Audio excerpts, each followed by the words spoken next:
to another episode of the Raw Gypsy Not Quite Hippie podcast. My name is Trey Byerjan, and today I'll be interviewing the one and only...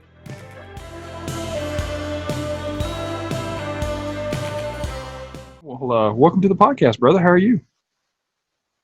Hey, man, I'm doing great. I'm over here in the Middle East, and I'm super excited to talk to you. This has been not really a long time coming, but it's been several weeks that we've been talking back and forth, and I'm glad to get this going.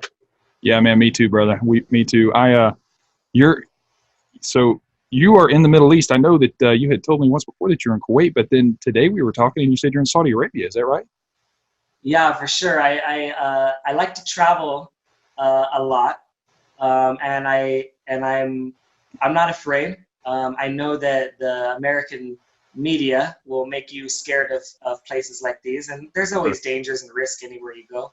Sure. But I'm very fascinated in the differences of culture and almost like the extremes of culture and seeing the differences. And it's very interesting. You learn so much from places like this. And yeah, I'm currently in Saudi Arabia, but I'm typically based in Kuwait. That's awesome, man. That's awesome. So what's the weather like over there? Okay, so in Saudi right now, it's not too hot, surprisingly. Really? Yeah, it was relatively cool when I landed yesterday, which is great. You think of Saudi as super, super hot, and of course it is, but Kuwait is much hotter. Oh my gosh, it is unbearably hot in Kuwait. I mean, it's in the 115, 120 range. But luckily, it's not a humid heat, because obviously that's worse. Yeah, sure, for sure. So if you could find some shade, it's not too terrible. Because here, if you find shade here in the South and near Texas and Houston, I'm in Austin right now, but yeah, if you find the shade here, it's just a hot, shady, sticky, wet. It's not good. No, I understand completely. I lived in Houston for 3 years. Right. Well, cool, And brother. it was the first time I experienced real humidity. Oh, really? Because I'm from California, and Right. and the humidity was real in Houston, Right. and it was beyond unbearable. It's worse than Kuwait when you Right. look at that heat, or even like Arizona, where it has a similar heat of Kuwait, like similar temperatures. Right. And it's too much. Like, I remember I didn't have air conditioning in my car in California, and I could handle it during the summer, but I could not handle it in Houston. I had to get that fixed ASAP. Yeah, no, it's intolerable, man. It's like walking into a sauna. It is, because the sweat comes out instantly. It does. It's not like it builds, and like when you sweat in like dry heat, you almost don't know kind of until you get into a cooler place. You're like kind of like, man, I was sweating a lot. Right. When it's humid, it's like instant, and it's like you're drenched. Like in a sauna for sure. Oh yeah, dude. You sweat between your fingers, man. I mean, it's that bad. So, well, before we get going too deep into it, man, we're gonna do a thing called the hot seat, and that's where I get to ask you I saw the hot seat. Yes. Yeah. 4 random questions, man. You just answer them to the best of your ability, right off the top of your noggin, brother. Yeah. All right. Number 1, if you could shrink one object and carry it around in your pocket, what would that be? Oh my gosh, that's a super interesting one. Oftentimes when I feel like I'm in a need, and I need something right away, it's usually my laptop, because I need to edit something or record something or post something, and your laptop is kind of big and bulky, and you carry it on your back or in your backpack or in a bag. My laptop would be the most handy thing, I would say. That's good. But if it's not that, it's probably some awesome vegan food, man. If I could just keep some large amounts of vegan food that was small in my pocket and just blow it up and pull it out, that'd be great. There you go. Instead There of you go. carrying some nuts around. Yeah, I know, right? Because nuts will fit in, like walnuts and cashews and almonds, that kind of stuff will fit in your pocket. But dude, it's Yeah, but sometimes you want like a full course, like fine dining meal. If that was in my pocket, like shoot. Oh yeah, dude. All right, number two. What is the weirdest thing that you've ever seen in someone else's house? In someone else's house. Man, I don't know. That's such an interesting question. The weirdest thing, gosh, I can't think of anything off the top of my head that's just so weird. I mean, the only thing that comes to my mind, because this is rapid fire, is I saw someone that had a rock salt lamp, and I didn't know that those were a thing. So I thought like a lamp made out of salt was kind of weird. But when I looked into it a little bit more, supposedly it's supposed to be therapeutic. It's supposed to help calm you. And so, yeah, that was pretty weird to me. Because I was Yeah. like, why would you have rock salt made out of a lamp? But it makes sense when you look into it. Well, it's just about like anything else, man. Nobody sees anything, you know, until they have. So whenever you hear somebody say, "Well, I've never seen that before," well, that's because you've never seen it before, and it may be weird at first, but then you realize, hey, okay, well, everybody's got one of these, or a lot of people have these, so it's not as weird. But yeah, I know, man. I thought about that too when I saw that question. I thought, man, what is the weirdest thing I've ever seen? And I think if I remember back when I was a kid, my uncle and aunt's house had a lamp that was an oil lamp, and it had the oil that was dripping down on the sides. And I just thought that was the coolest thing I'd ever seen when I was young. And to this day, I don't. It must have been something big in the '70s because you don't see it as much now. It was really cool, Yeah. really cool. All right, number three. If you could time travel, what year would you visit first, and why? What era? Wow, that's a great one. That's definitely a great question. Well, I wouldn't want to go to like one of those dangerous ones that had like the Black Plague or anything like that. I think it'd be more like a, I mean, gosh, I believe we live in the greatest time right now, and I couldn't imagine being in, except for the dangers of like potentially the climate crisis. But besides that, I think we live in the greatest era of mankind. So it's hard to think of going back, but maybe a fun time, like when you look back, like a fun time of the '70s when things are becoming more progressive and people are being more outspoken and being more open-minded and experimenting and trying new things and just not doing the norm, almost being like revolutionaries and rebels, like '70s, '60s. I think that era is super interesting. And if I could go back in time with the knowledge that I have right now, I mean, you change the world a lot faster. Yeah, yeah, So yeah. for sure. No, for sure. '60s and so I grew up. I grew up in. Oh, I was born in 1972, but I grew up in the '70s, and I've always felt that I was born in the wrong era. I thought I should have been born in the '50s because I love '50s music, '50s and '60s music. But that whole '50s, '60s, '70s era, was just, I love it, man. The music is great. The vibe is great. I just dig it. And we just recently went to go see that movie Once Upon a Time in Hollywood, the Quentin Tarantino movie, and that whole vibe was just awesome, just absolutely awesome. The music was stupendous, and then of course the Charlie Manson thing was a whole different deal, but just that whole vibe was really cool, and I really dig it. I thought that was a great era for sure. Awesome. Yeah, number four is a would you rather question, and this one's these were always my favorite ones. Would you rather always feel like you're going to sneeze but can't, or always have the hiccups for the rest of your life? Gosh, those are horrible. Oh my God. Those are two horrible things.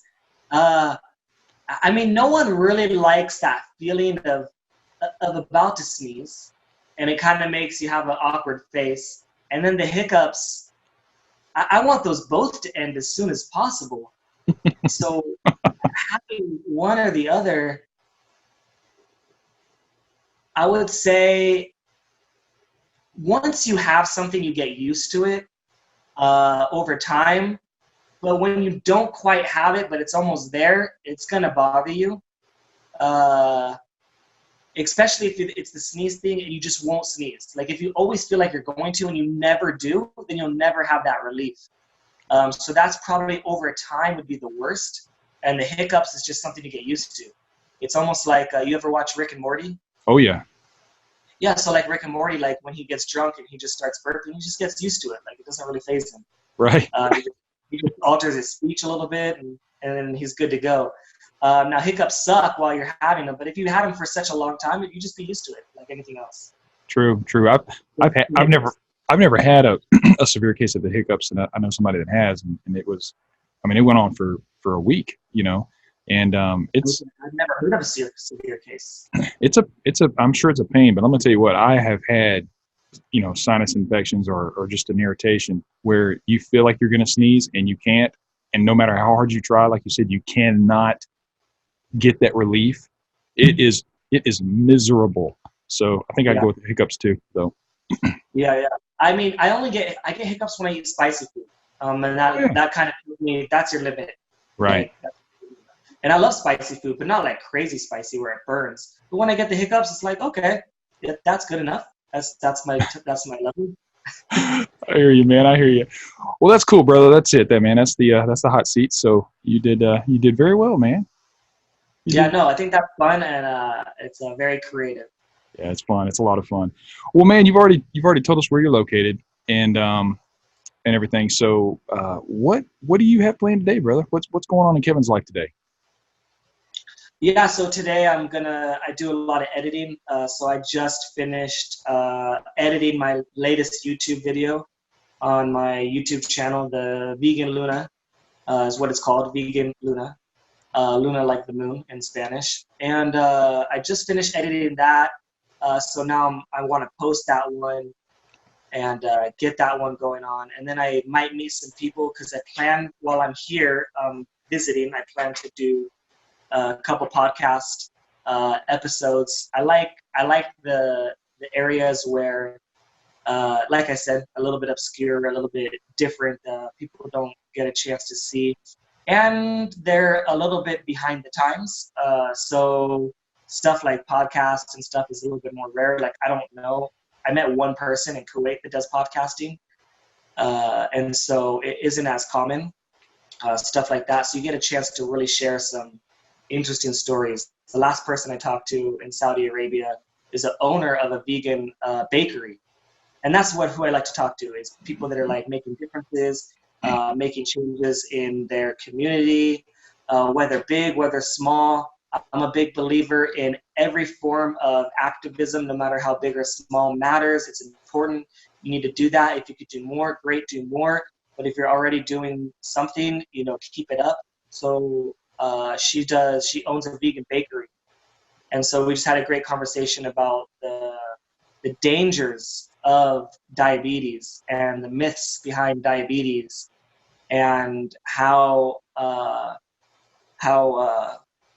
potentially a plant-based diet can change that, and how she uses no sugar in her desserts in her bakery, and of course they're vegan, and how she tested them out in the hospital. Like she was able to test her desserts in the hospital in Saudi, and they have a huge epidemic of obesity and diabetes and heart disease and cancer. It's pretty bad. Wow, that's impressive, man. And I don't mean that in a good way either.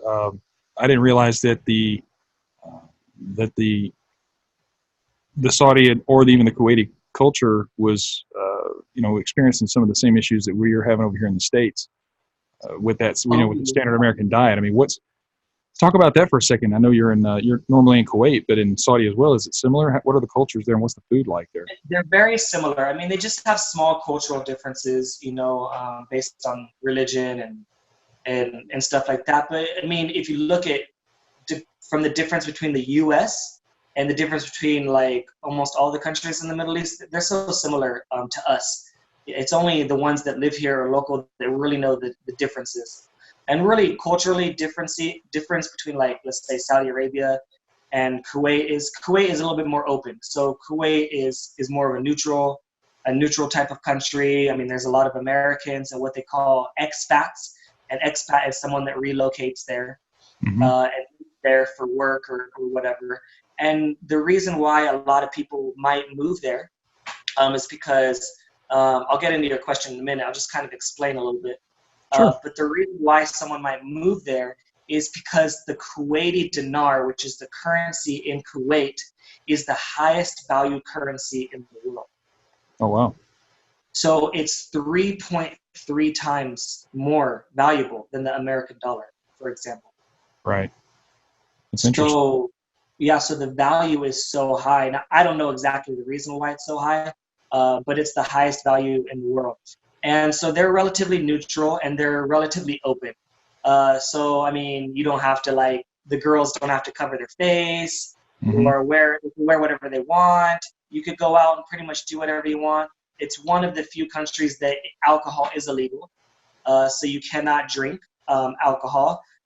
People get it, through black market ways or stuff like that, but it's illegal. So like anything that's illegal, people will find a way to get. Sure. And of course, like anything illegal, there's certain consequences if you're caught. So just like that. And so as far as food goes, what was really amazingly interesting to me was the amount of American food that they have inside the countries, both countries. And I'm talking fast food. Like what food travels the best and what food does the best when it does travel? It's always the fast food. So you got the McDonald's, Mm-hmm. you have the Burger Kings, you have the Taco Bells. And those are, of course, as everyone knows, not healthy. Right. By any stretch of the imagination. And you have Pizza Huts, Domino's, Papa John's.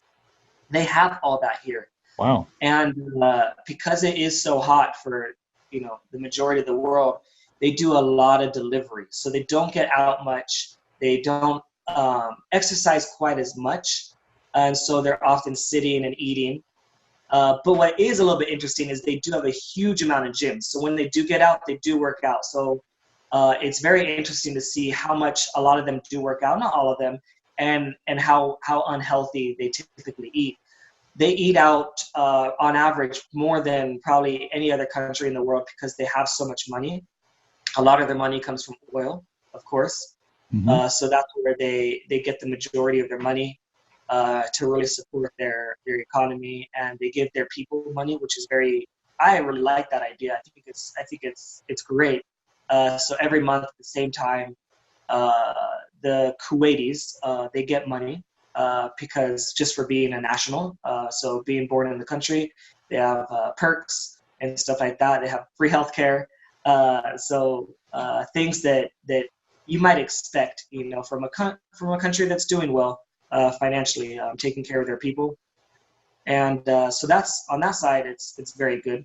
But then you have all the other restaurants. So the reason why they eat out so much is because there's so much available and they have so much money. So they don't have that fear of, if I eat out, I only can do it once a week. They could do it every day and be fine. Like there's no risk of them losing out on money or not having enough, because next month they're just going to get another big chunk of money every single month. And if they're working, then they get double.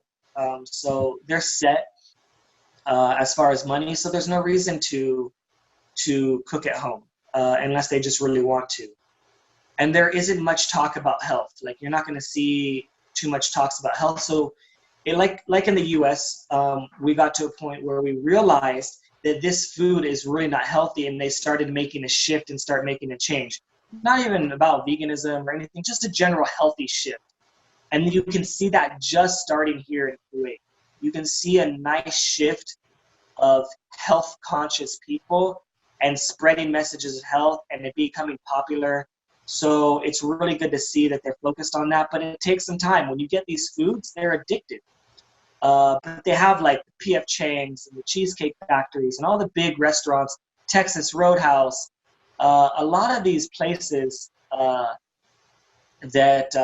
are not healthy by any means, but they taste good. So they have a lot of that. So I think that's a big part of what's going on. Wow. It sounds like you're here in the States, brother. I mean, it's When you're walking through the mall, it looks like the U.S. mall. wow. That's insane. And like you said, if they have a relatively endless supply of money, and here in the States, they put some of those places that you mentioned in the poor areas, and you know, dollar cheeseburgers and things like that, things that are easily accessible and cheap. That's the reason why we have some of the problems we have in some of the poor areas here. But there, it sounds to me like it doesn't really affect them there. They can just eat whatever they want when they want, and suffer from the same issues that we have here. So what's the epidemic like as far as chronic illnesses, diabetes, heart disease, high blood pressure, things like that? Is it running pretty rampant there in the Middle East too, Kuwait and Saudi? Yes, it is running completely rampant. It's on par with the U.S. now. So some of the similar epidemics that are plaguing the Western worlds are transferring now towards the Middle East. Saudi and Kuwait are some of the most obese countries in the world now. And when you see the obesity rates and the numbers, and I don't have all that off the top of my head, but I've been shared with many times with people that are living here, people that are a lot close to it, people that I talk to through interviews. And one thing that they tell me is it's very similar. You talk about obesity, you're typically getting diabetes, cancers start to form, heart disease, high blood pressure, hypertension, all of those ones that are associated with the high weight are also, and associated with the diet and the way that you eat, are also plaguing the Middle East as well. Wow, it's everywhere. It's everywhere, and they have those blue zones that they call them, and generally those healthy little areas are areas where you can just you know go and find them there out in the rural areas where they mostly eat rice or beans, or uh, you know, they don't have these fast food areas. And it's so funny, we think we're on the cutting edge of being in front of everybody, and just being on the cutting edge of everything. And what are we doing? We're cutting through the things that are healthy and that are God given to us to help us to live a healthy life. And we cut right through that. Being cutting edge, we cut right through that and basically kill ourselves. And then here are these people in these what you would consider rural areas that shouldn't be or that are um, very rural and don't have that growth that we have here in the States or where you are now, and they have blue zones and they live into their hundreds. It's insane. It's absolutely insane and simple. Yeah, it really is simple, and it is amazing to see places like that, and you look at to what they're eating, and yeah, it's mostly plant-based, very very high carbohydrate, sometimes a little bit of fish, sometimes a little bit of chicken, sometimes the meat is maybe once a week, once a month, special occasions. And people think back to, they always say, we've been eating meat for thousands of years, and while that is very true, you're absolutely right. We've never been eating it on the scale that we've been eating it. No. Never. Nobody, no populations could afford it. It was so expensive. It's only very recently that we've been able to maximize the production so much that we can make it cheap, that you can eat it 3 times a day and actually afford it. And if you look at like some of those food desert places, and I used to not believe in that, but you're someone that travels and sees it firsthand. So I believe you. But I was watching a short film about this guy, and he was creating a vegan restaurant, soul food vegan restaurant. And so in his soul food vegan restaurant, he was having like the fried chicken, mac and cheese, mashed potatoes, all that stuff. And he opened up right next to a McDonald's, and he was making it affordable. And he said that McDonald's closed down. And it's just about people being aware and people making an impact in those type of places. But you're absolutely right. If you look at the studies of the blue zones, you could see typically what they eat for long periods of time. And it's nothing like what we eat in the West, and you can't compare having a fish pulled right out of the sea once a month or once a week or whatever, as eating McDonald's and Burger King, once a day. and that sort of stuff. It's not even close to the same. No. All the fillers and all the additives and all the preservatives. No, man, you were right. Absolutely. There's too many preservatives in these foods that we have here in the States, and I guess in your fast food areas over there, and it doesn't compare anywhere close to what these people in the blue zones or and even in the rural areas can pull either out of the ocean or out of their local creeks and rivers. It's no comparison. Yeah, it's not something people typically think about because when you go to places like that, it's cheap, it tastes good, and there's nothing that you're learning that tells you that you shouldn't do it. You know deep down it's not healthy, and they say don't eat fast food, but you don't really know the extent to it, and oftentimes you don't know where to find cheaper food or more affordable food. I mean, especially in countries like the U.S. and the struggles there with money. I can understand the mindset when someone thinks that they can't afford to eat healthy. They say healthy is expensive, and I thought that for a long time. Sure. But people don't know exactly what healthy means. They might hear it on TV, or they might hear it on the radio or on Facebook, but they're not usually getting the real truth of what is healthy and what does a healthy diet consist of. Yeah, no doubt, no doubt. And as I know you should know this, and I know this. Probably everybody that's listening to this knows this. There are grocery stores everywhere, and I don't know that I've ever been in one. I've never been in one that you can't walk into and either look over to your left or to your right, and there's a thing called a produce aisle. And just go there, and it's cheap. Bananas here are 48 cents a pound. An entire watermelon's what, $5? Can you eat an entire watermelon in one setting? I can. I mean, I know I can, but most people can't. And when they think of a watermelon, they think of a few slices, a few pieces. But geez Louise, dude, $5 for a watermelon, and I mean that's a meal, and it's cheap. Yeah, absolutely. Yeah, you have the whole produce section. You have, I mean, that whole section is loaded with really things that you need. And some parts are more expensive than others, and that sort of stuff. But I always say that the cheapest things in the store are your beans and your rice. Yep. And there's whole places, that like Ethiopia, for example. Ethiopia is a very poor country, and they can only get a certain amount of foods. And the food that they eat the most common food that they eat is lentils, and a combination of lentils and often rice, or lentils and some bread. And between those two sources, it's enough nutrition. It hits their protein nutrients that they need. Sure. And they have no problem. Now, is that a variety? Is that the best tasting in the world? No, but is that enough for what you need? Those are the cheapest things that you can find, and they just so happen to be no animal products as well. Yeah, variety. People who complain about variety kind of irritate me just a little bit.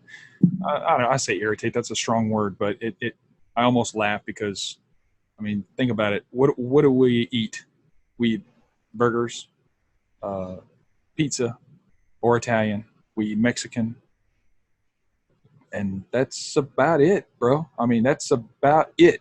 There's some variances in between, but I mean, standard American diet is excuse me, is just that. It's three or four basic sets of meals, with very little variety. And then when you tell somebody, hey, let's try to eat, a mono meal, or maybe, like you said, beans and rice or whatever. Oh, it's bland, or oh, it's not enough variety. I'm sorry, but I just don't buy it. So before we get too crazy about you, I want to talk about your podcast and what you're doing and changing lives that way, man. I think it's absolutely phenomenal. I just want to touch base on your life, man. Talk about where did Kevin grow up, man? Yeah, for sure. So I'm from San Diego. I'm born and raised in San Diego, California. Yeah. And I lived a typical kind of poor growing up childhood. I didn't have money. My parents didn't have much money. My parents got divorced when I was 2 years old. And my dad raised me and my sister, and we struggled for sure, just barely making it. Really, the food that we got is the what we had to eat. If we didn't eat that, there was nothing more, because that's all that we had. So you eat what you can, and sometimes it's fast food, sometimes it's dollar burgers. I mean, when my dad's raising us themselves, he did cook a lot, but he didn't cook too much, and so uh, I ate really what Americans eat when you think burgers and hot dogs and maybe some Mexican food like chorizo and burritos and stuff like that. And I grew up and continued to eat that way as an adult.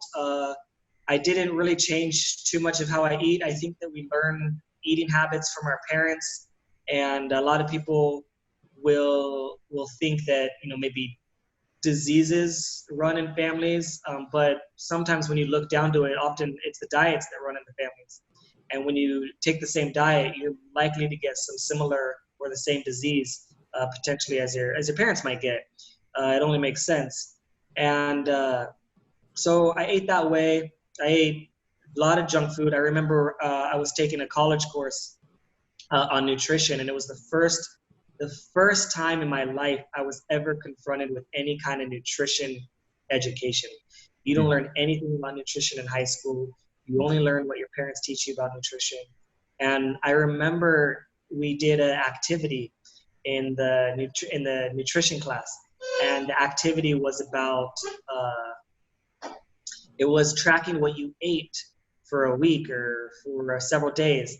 And I remember tracking what I ate, and I remember writing it down, thinking of it as a joke. I thought it was funny, because it was almost funny, like embarrassing funny. When I had to share what I ate, it was fast food almost every day. I realized I wasn't cooking, I wasn't doing anything. And you think that that would wake you up. You think that that would be like, hey, bro, you got to make a change. And I didn't make a change. I kept going down that path. I remember going to the hospital for checkups, and they said, you're pre-diabetic, you are, your cholesterol is really high. And I used to think, I'm not that unhealthy. Like, I don't eat that much unhealthy food. I thought I ate chicken. I would have tomatoes and lettuce on my burger. I had no clue what healthy meant and what caused cholesterol. I had no idea what caused diabetes. I didn't know any of that stuff. What ended up happening is I didn't get diabetes, and I didn't have a serious heart attack or anything issue like that. I actually was diagnosed about 6 years ago with an autoimmune disease. And are you still there? Yeah. Oh yeah. Yeah. No, I'm here. Absolutely. We got cut out last time. So the autoimmune disease that I had is called Ankylosing Spondylitits. Right. And what that autoimmune disease does is basically my immune system goes against my spine. So it attacks my spine, and it was causing extreme pain. And I went to the doctors, and they diagnosed me with it, and they said that I needed to take this medication. The medication was so expensive. It was called Humira. The drug is Humira. Right. And it was an injection that you're supposed to take every 2 weeks. And the cost of it was $2,000 per injection. So $4,000 a month. Holy And smokes. yeah, it was crazy expensive. And I'm sure it's probably like $10 in Australia and Canada. That's the medical system in the US. Yes. And so anyways, I couldn't afford it, so I kind of suffered for the next 3 years or so until I had better insurance, a different job, and I started taking the medication. Now, what this medication does is not the side effects. There's many side effects, but what this medication actually does is it will weaken your immune system so your immune system doesn't attack your spine. Now, what do you think is likely to happen if you have a weaker immune system? You catch anything that comes along, or more susceptible to catch anything that comes along. Colds, yeah, any virus. Exactly. So I got the common cold. Okay, yep. And I'm the type of person that never gets sick. I really have a very great bill of health I never had any health issues until this one. This is really the only one. And And how old were you when you were diagnosed with this? okay, I mean, diagnosed probably like 25 Holy uh, smokes. when I was diagnosed. Yeah, so relatively young, but that's common with this particular disease. It's a younger one. It's not like you get this Yeah. in your 50s or whatever. Right. Um, I mean, it's a rarity, but the people that get it, it's usually around this age. And so I was about 29 at this time when I really started taking the medication. And what happened was I did feel better. The pain in my back started going down, but I caught the common cold. And I usually am very healthy. I pride myself in never calling in sick. I was sick for 3 weeks straight. I was Mm. so sick. I couldn't get out of bed. I couldn't go to work. I couldn't do anything. It wiped me out. I couldn't even talk. I lost my voice, and I was very, very scared. Like, for the first time in my life, I was scared of dying. I was scared of not getting better. I remember thinking, am I ever going to get my voice back? What if it doesn't come back? Right. And so the first thing that I did was I stopped taking that medication right away. That was the first thing. I was like, no way. I was like, I'll suffer the back pain. I don't want to. I don't want to die. Like, that's worse, of course. And so then around that time, I was going into work and leaving work, and I was trying to work because I'm trying to force myself to work. Right. And someone recommended me to watch the documentary called What the Hell. Have you seen it? Oh yes, absolutely. I love that Yeah. documentary. And so I watched What the Health, and that was the first time I ever in my life uh, heard how what we eat can really contribute to some of these diseases and some of these illnesses, and really why we don't know about it. So after watching that, I said, you know what? I'm just going to give it a shot. I'm going to try it. I'm going to stop the medication. I'm going to try it. So I tried it, and I went fully vegan pretty much overnight. When people talk about going vegan overnight, but it wasn't like I'm going to go vegan. It's like, I'm going to try this. I want to get better. I told myself I'll do anything to get better. Anything. Anything means cut out, things I enjoy, things I like chicken and enchiladas and burritos and tacos. But what I found out is I can get all those same things. I was living in Los Angeles at the time, and I realized if I wanted burgers, I can go get a Beyond Meat burger. I can go get an Impossible Burger. Those were available. It wasn't Huh. it wasn't it wasn't a hard switch. If I wanted Mexican food, there was vegan Mexican food. If I wanted Chinese food, there was vegan options for Chinese food. So what I found out really quick is I could eat almost the same way without any kind of sacrifice in that area. And as far as my health goes and that sort of stuff, the pain in my back started to go away. I don't claim to be I cured my autoimmune disease, but the pain is much less. Sometimes it comes, sometimes it goes. It's definitely much better than it was, but I don't think it's fully away. I'm still in a search to cure that, and once I find it, I'll share about it. But other things that I found out happened. First of all, my cold cleared up in a week. Right. That happened. I lost about.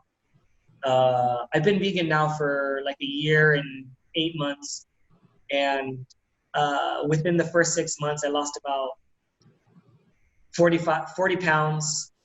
My skin really cleared up. I used to have a lot of bad like back acne and arm Right. acne, pimples on my face here and there. That cleared up. So I noticed my skin was a lot clearer. The normal things like energy levels increasing. But really, what I found on that journey is I found almost like a renewed purpose for life. I was really in a place where I didn't I didn't see any purpose to life. I didn't see any value. I didn't see any, not like I was suicidal, but any reason to, like, real meaning and real purpose. Right. And I feel like I've started to find a real purpose this way. Things that I got into after the first 6 months was really about learning. I was learning about the ethics. I watched documentaries like Earthlings and Land of Hope and Glory and Dominion, and I really learned about what the animals go through to get on the plate. I learned about the environment. I learned about the damages that animal agriculture has on the environment, from the leading cause, the rainforest deforestation, to species extinction, ocean dead zones, uh, land usage, water pollution, all that sort of stuff. I've been reading books on that. I've been incredibly fascinated with climate change and global warming and the science behind it, and how does it happen, and why does it happen, and how are we causing it, and how do we prevent it? What is likely to happen in the near future, and that sort of stuff. So I learned that in really the first 6 months, and I'm continuing to learn every day. So after that, I told myself, okay, I really want to help. I really want to make an impact. I'm tired of just sitting on the sidelines and being selfish. I felt selfish by, I have this information that I felt nobody has this information, and people need to know, because if it changed my life, it could change somebody else's. And I always liked helping people. I always liked trying to make a difference in people's lives positively.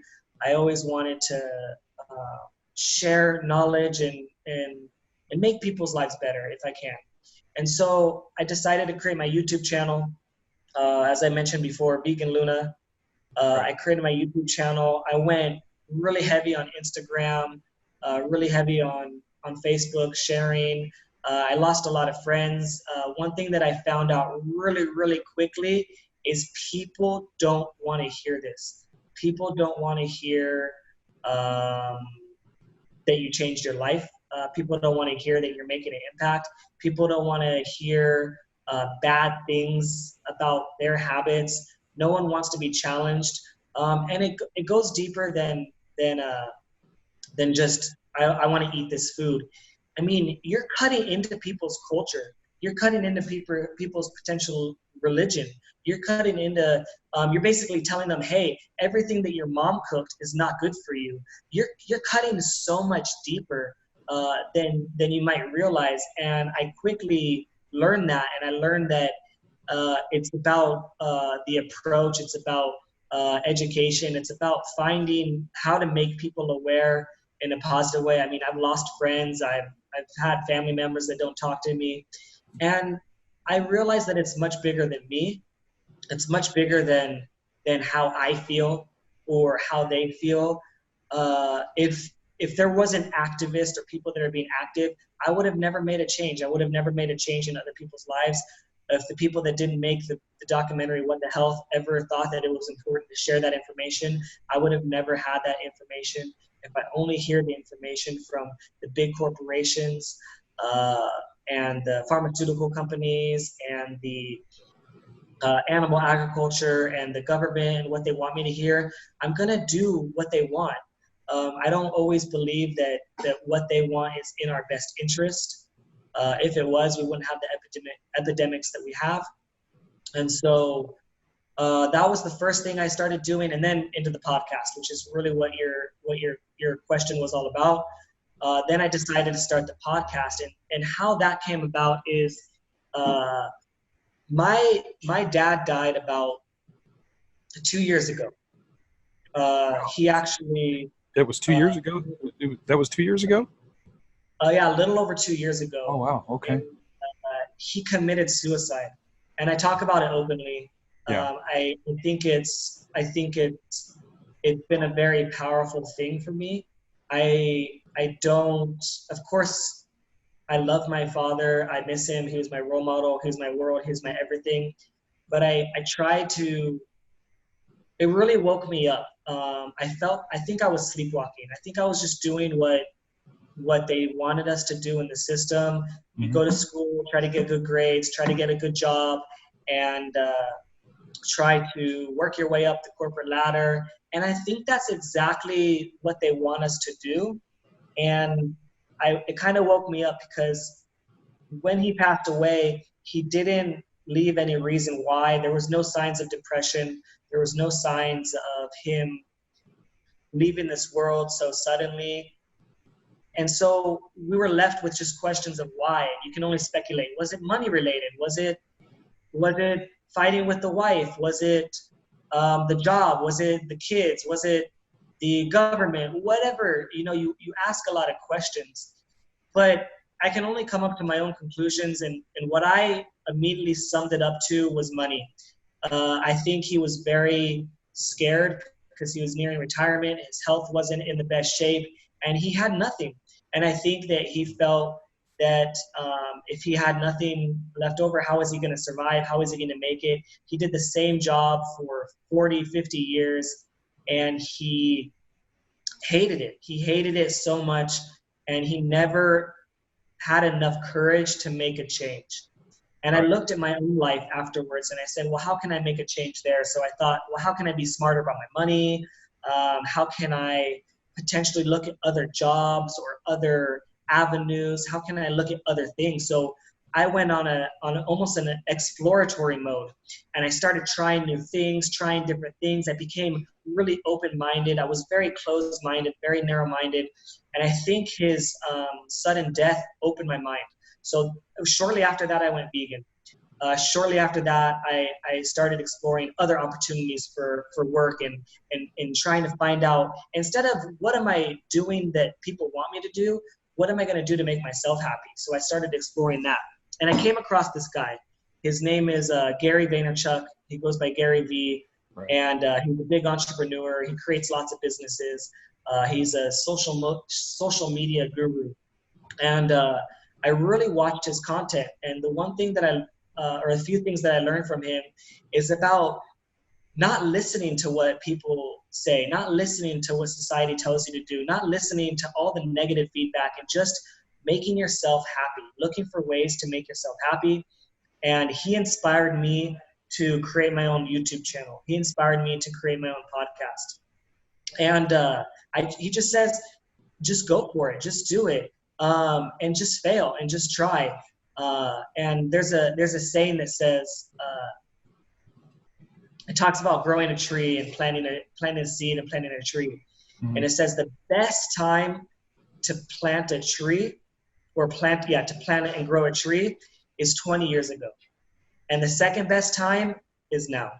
And I really love that saying, and I use it all the time. And I say to people that are like, oh, I'm thinking about starting a YouTube, or, oh, I'm really thinking about starting a podcast, or, oh, I was thinking about starting a website. And I say, it depends on the particular timing. Sure. But like, let's say podcast, like podcasts have been around, 10 years, 8 years, whatever it is. I say the best time to start a podcast is 5 years. The second best time is now. That's right. And so I truly believe that. And I mean, it's so true. And so I just decided to do it. And I started it. I didn't really know what I was doing. I made a lot of mistakes. I made a lot of errors, but I learned from every single mistake, and I learned from every single error. And what I found is I absolutely love it. I joke about this all the time. I want to be like Joe Rogan, where I'm just sitting in my studio. I talk to people 2-3 times a day. Someone else does all the recording, all the editing. And what I love the most about it is the connections that I make with people that I would have never talked to and would have never learned about. And it's the ultimate mutual benefit. We both benefit. I benefit from this conversation by sharing it on my platform. You benefit from me sharing it on my platform, and vice versa. You benefit from this conversation by sharing on your platform, and I benefit from you sharing it on your platform.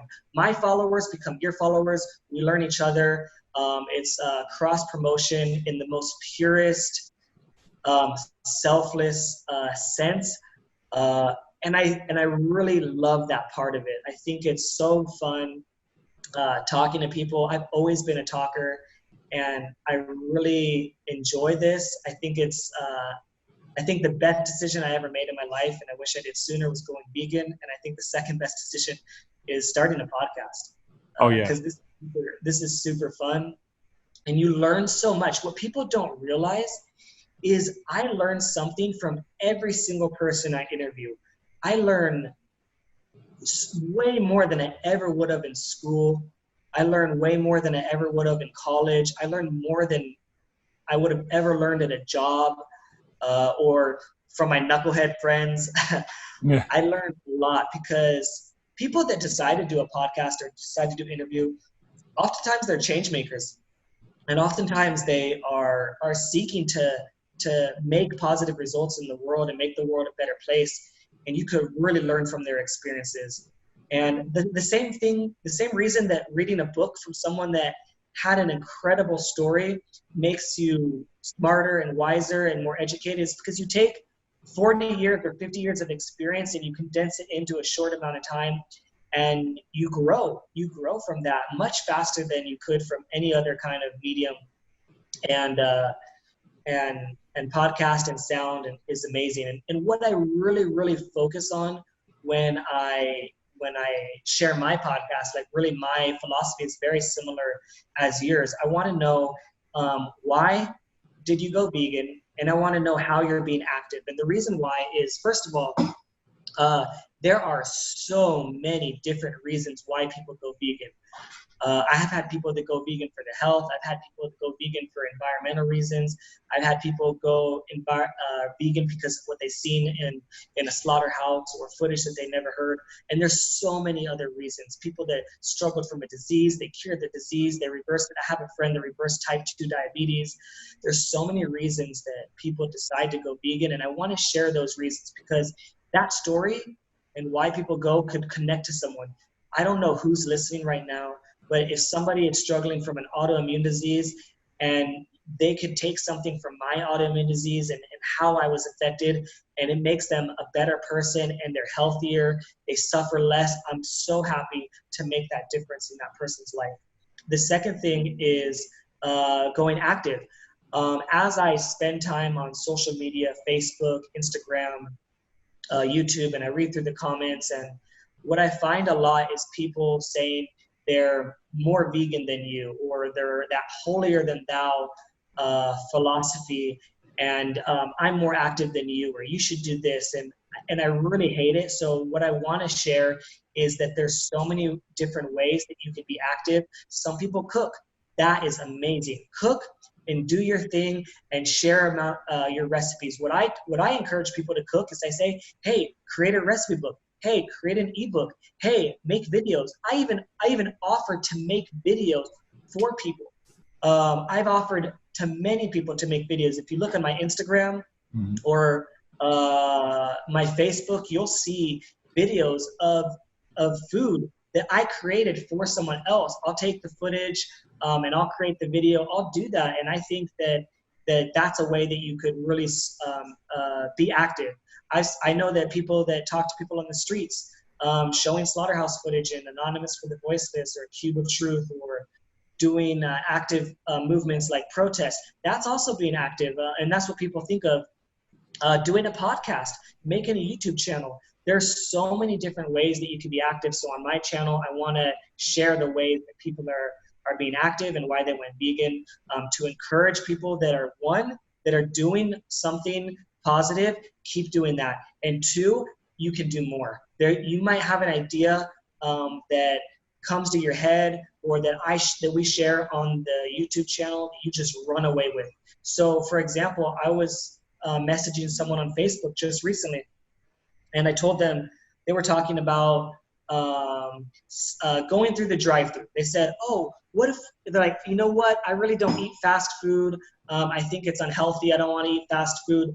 But I do understand Beyond Meat burgers or the vegan options and how making them available is very important. And they said, I could go through the drive-thru at a fast food restaurant and just ask for a vegan option and then leave and do nothing. And that makes an impact. And I was like, you know what? You could do more than that. I said, why don't you start your own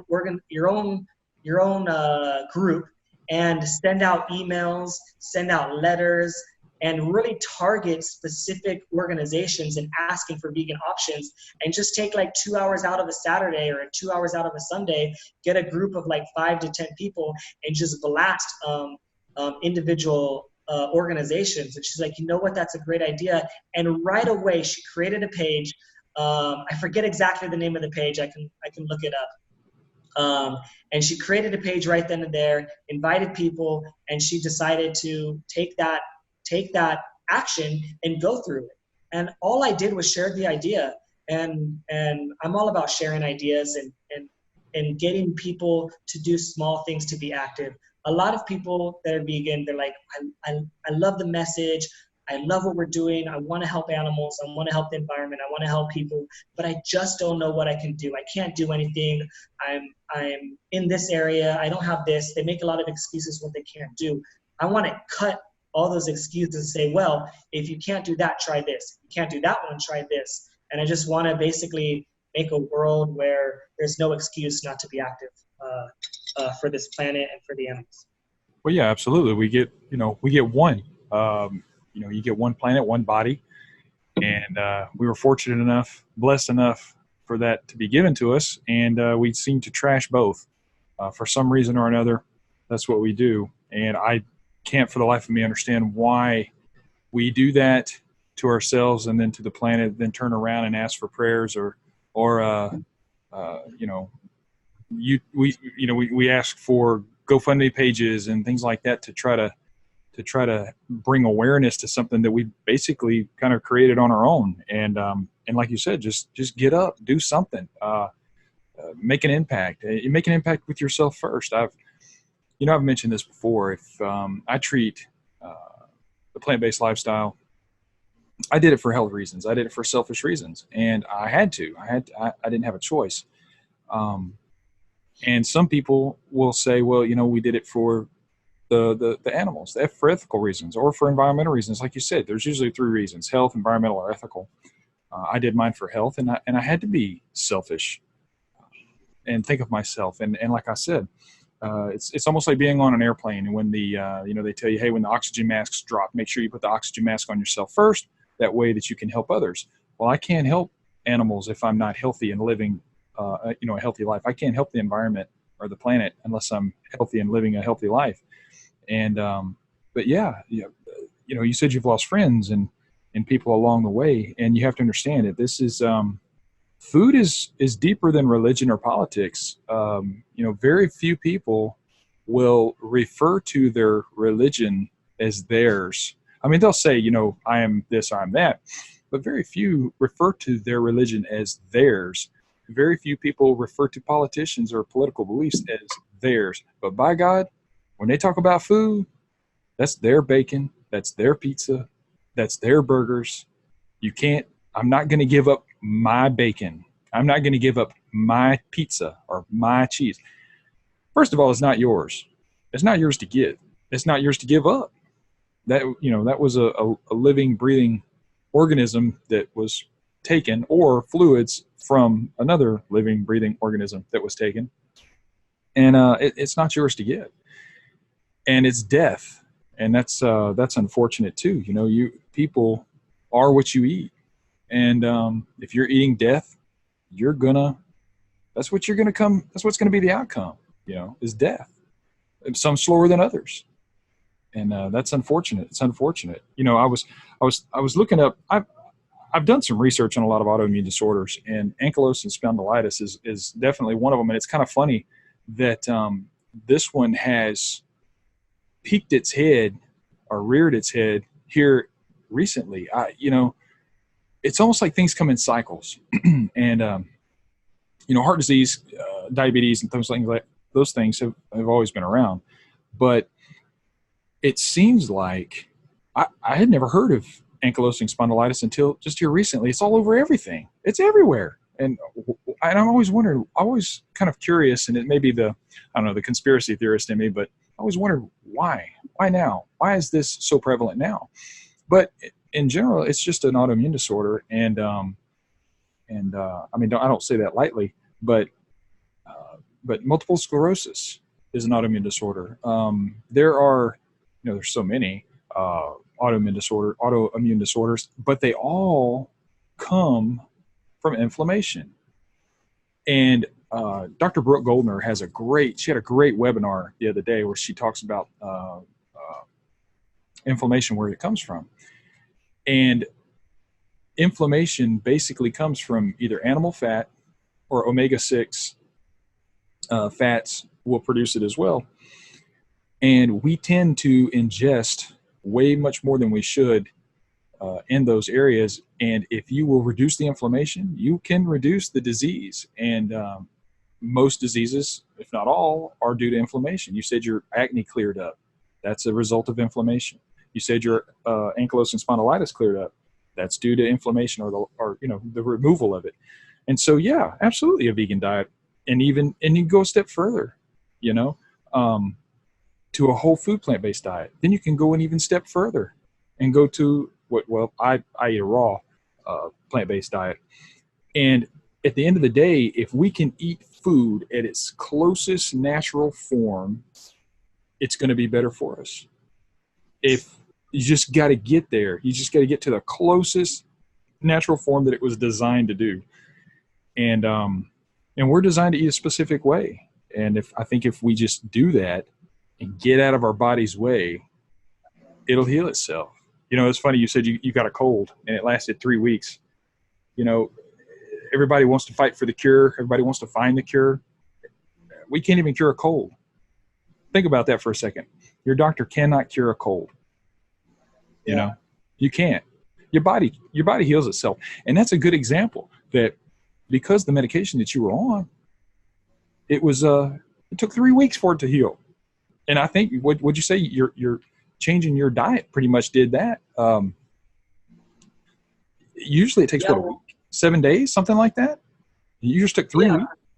Because what happens with the type of medication like that typically is if you look at any commercial in any ad for medicine in the U.S. On TV, what you'll see is you'll see the drug and whatever the drug is, Lipitor, whatever, and it says okay, and by law they have to say what the side effects are, right? So they tell you all the side effects, and it's always scary. But after that, they say, if results worsen or if you experience this, please see your doctor. Well, the reason why they say that is because they want you to buy more. So if I were to not do the route that I did, and I went back to the doctor and said, hey, doc, I'm experiencing this, guess what they're going to do? They're going to medicate you for that. Another drug. Sure. Right? And then there'll be another side effect, and then it'll bring me back in. They're designed to bring you back in. If they don't bring you back in, it's like you're a repeat customer. If you're not a repeat customer in a business, does that business fail or does that business flourish? It fails, absolutely. And there's absolutely no money in health. Are people being healthy? Let's put it that way. There's no money. Oh yeah, there's no money. I mean, you don't make money off selling broccoli. No. And there's no big broccoli lobbyists either. No. They're fighting or substitutes, right? What happened for most Americans is that they get into that cycle, right? They go back to the doctor for more, and then they end up, and all of a sudden now they got 20 different prescription drugs. That's right. Now my mom is a perfect example. That's exactly what happened to her. She's probably on like 15 or 20 different prescriptions. And a month after I watched What the Health and I started feeling healthier and better, I said, you have to watch this documentary. You watch this. I bought her Netflix. I said, here's the Netflix. You need to watch this. And I said, once you're done watching this, let me know. She watched What the Health, and then afterwards she said, I guess we're going vegan. I was like, yes, we are. She went vegan 1 month after me. And now she probably dropped her prescription drugs and what she's taking by over half. And it was so hard for me to keep up with what she has. I mean, I know she was overweight. She was diabetic. She had seizures. And nearly all of that had been corrected. But the most amazing thing, because I moved to Kuwait 1 month after I was vegan. So really right after she went vegan, I had about a week with her. I taught her how to cook. I taught her how to, really do it and take care of herself. And then I left. I wish I had more time. I'm actually surprised that she's been able to maintain without really much support, but I was very supportive over the phone. And then her problem is she loves the junk food. But, sure. It still made her better. But the thing that blew me away the most for her is when she when like technology started becoming a little bit cheaper, she got an iPad. And for the life of her, she couldn't figure out the iPad. Every day she's like, how do I use this thing? How do I do this? It's doing this. I don't know why it's doing that. How do I connect to the Wi-Fi? She just couldn't really understand the basic things of the new technology. And I just attribute it to, I mean, she's older and it's hard for her to understand. It's a little bit complicated, at first. It Sure. takes time. She'll get it, but she never did. She never could figure it out. It was always something, and it was always basic stuff. So when I moved, I knew that she had those struggles, and I was a little bit worried. She had someone living with her that would help and stuff like that. But over time, within a few weeks, I realized that she started being able to use those technologies much easier. She made an Instagram account. She made a Facebook account. She made a Snapchat account. She was able to understand the Wi-Fi. She was able to create videos and post videos. And I was blown away, not only with her ability to really comprehend the technology, and she just couldn't, like, for a long time. It's not like how long has the iPad been out? It's not Right. new technology. It's not like, okay, it'll be a week. Like, there was years where she couldn't figure this out. And within a matter of weeks, she was able to figure this stuff out. But the other thing was conversations on the phone. She was more coherent. She was more aware. She was able to really have a normal conversation with me over the phone.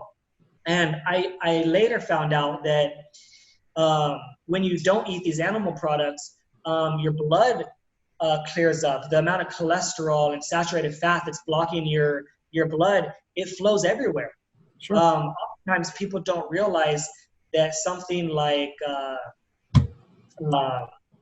erectile dysfunction is often the first sign of problems with your arteries and problems with your blood flow, because obviously you need blood to get that going, but it also affects your brain. Sure. So her brain was, I don't know, because I didn't take a CAT scan or I didn't take a MRI or anything on her, but what I could see is her awareness and her ability to use her brain was at a higher function. And I'm pretty sure it was the blood flow. Pretty sure there was blockages up in her brain, and they were unblocked, because your body, like you said, it heals itself. And I think her brain healed itself.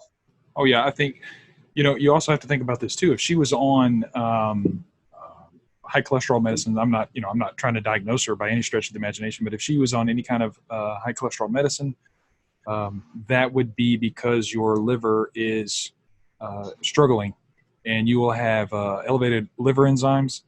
Elevated liver enzymes can cause dementia, forms of dementia.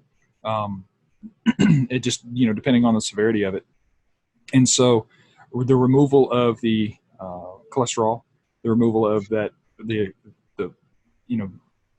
necessity to take that medication may have helped as well as the positive blood flow to and from the heart to the brain and to your extremities and whatnot. I mean, the cool thing about the human body is that it's perfectly designed to run at an optimum level. All you got to do is just give it optimum fuel, and we tend to not do that, and seems to wonder, and then we seem to wonder why it doesn't work the way it should.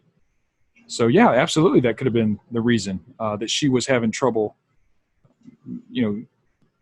participating in simple tasks, or what we would think is simple tasks. And you're right, a couple of weeks, they're kind of not new, they're not familiar with the technology, and they should get it.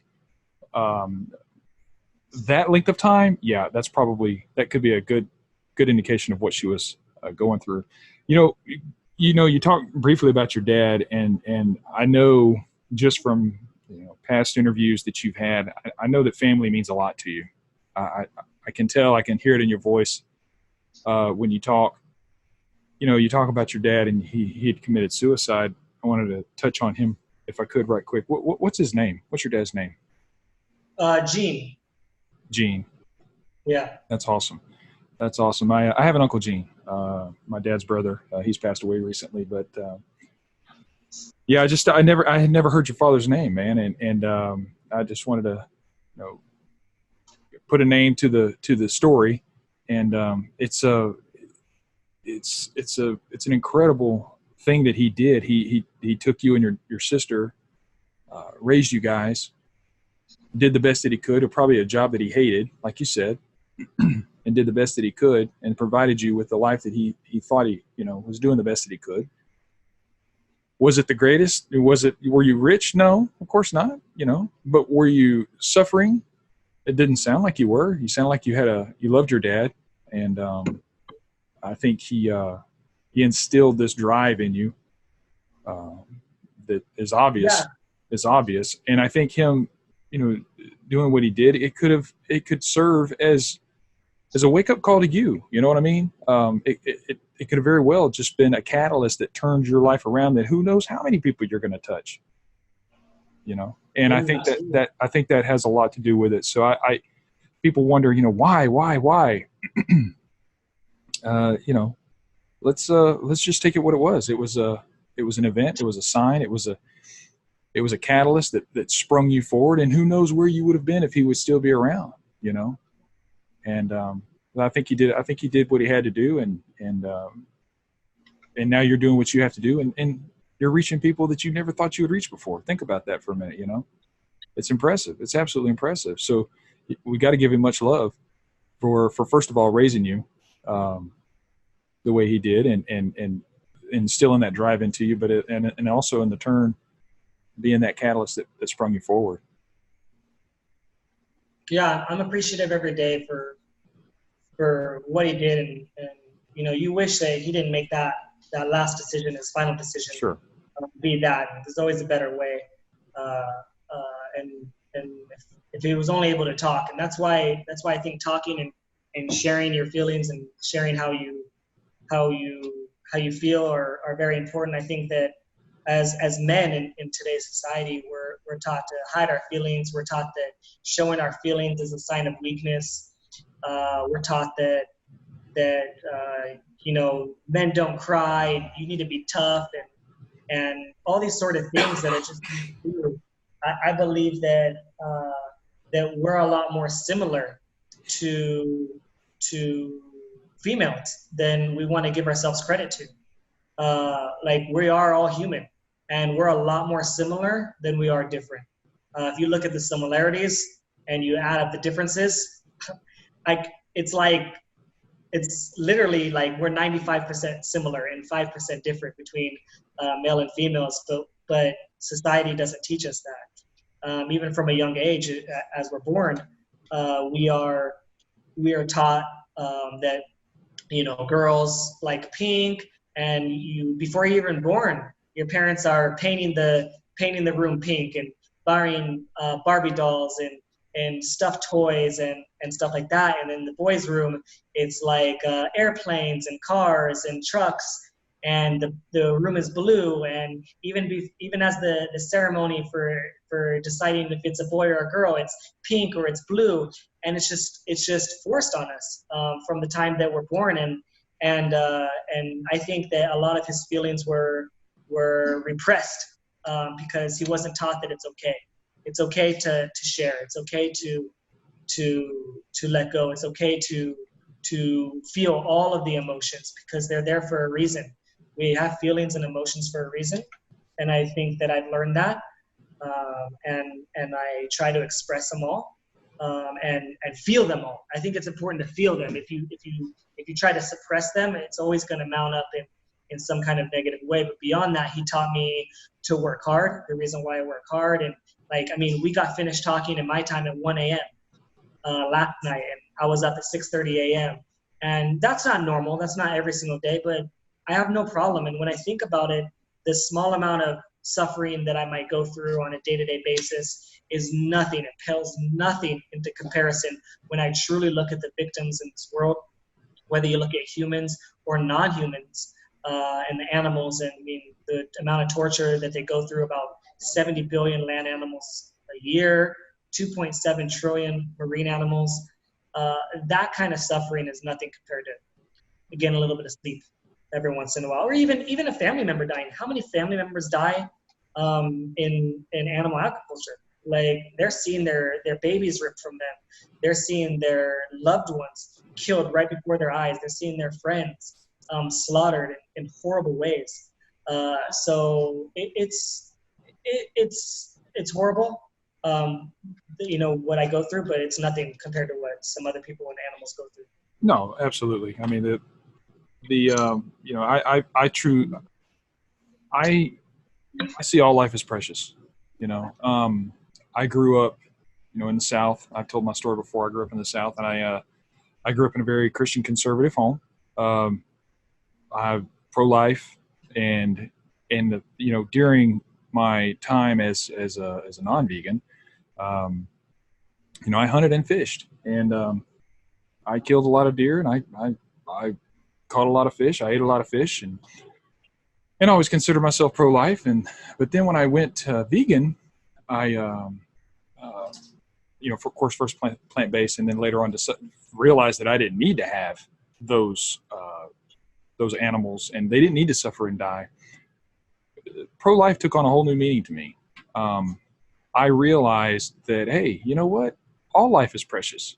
There's no reason in the world why we should be slaughtering these animals, and they have every much as right, or every much of a right to be alive as a baby that I fight for as well. So that is an eye-opening experience to me. I've become more aware of people and how they feel and what they feel and what they think. I've become more aware of animals and how they feel and what they think, and also the environment. And I realize that we all share this planet together, you know, and at the end of the day, life and love is most important, and it's too short for it not to be. It's way too short. So, and also I've come to the conclusion that, yeah, we all have personal problems. You know, when somebody says, well, I have a personal problem. Really? Do you? Is your personal problem any different than someone else's personal problem? You know, you have a problem. Address it, fix it. You know, don't consume yourself with me and my personal problem, because I guarantee you, whatever problem I've ever had, and I've had some pretty shitty problems with my genetic disorder. But dude, there's people like, you know, you have this disorder. There's people who are born with way worse issues than I have. So my personal problem is just being kind of selfish, and I have to think of others too. And I think at the end of the day, if we will just realize that we're all in this together, we're all on the same planet, we're all one. Let's just love each other and live together and do the best we can. That's the way I look at it. Yeah, and that's not that crazy. That's not radical. That's not extreme. It's what the world needs. I mean, imagine if everyone had that thought process and actually took the actions towards it. So many people think, I want world peace, I want to love, I want to be caring, and their actions don't align with their beliefs. And the truth is, like, most people believe that, but their actions don't always show it. So it's very tough. I'll give you a specific, for instance. I was told this not too long ago, and it rings true. Not every environmentalist is vegan, but every vegan is an environmentalist. And if you are so concerned about the environment, so concerned about plastic straws, you know, they will. I'll give you, for instance, we went to HEB the other day here in Texas. I know you've lived in Houston, so you know what an HEB is. Yeah. And they said, well, do you have a bag? And we said, well, no, we don't have a bag. And they said, well, you have to purchase these bags. And I said, what? They said, yeah, if you don't have a bag, you have to purchase one. We're trying to reduce, you know, plastic consumption. And I thought to myself, are you freaking kidding me? You have aisles and rows of animal products that contribute way more problems to the environment than a couple of damn plastic bags. Now, I don't mind. I mean, I know the plastic police may jump on me on this, but give me a break. You know, they seem to be more consumed with plastic straws than with slaughtering animals and decimating rainforests. You know, that kind of irritates me. So people who say they're trying to do things for the environment, I'm sorry, I'm not buying it. Not 100%. Yeah, no, I know exactly what you're talking about, and I come to this a very similar conclusion. Uh, However, I believe that we all have to start somewhere, and I think that that is just the beginning, and we can't sprint before we run or jog, and we can't jog before we walk, and we can't walk before we crawl. So I look at like plastic bag usage as an example of, that's just crawling, right? Okay, that's great. What's the next step? Okay, Yep. maybe eliminate all the plastic. Okay, great. How else can we help the environment? Maybe adding a lot more vegan options, right?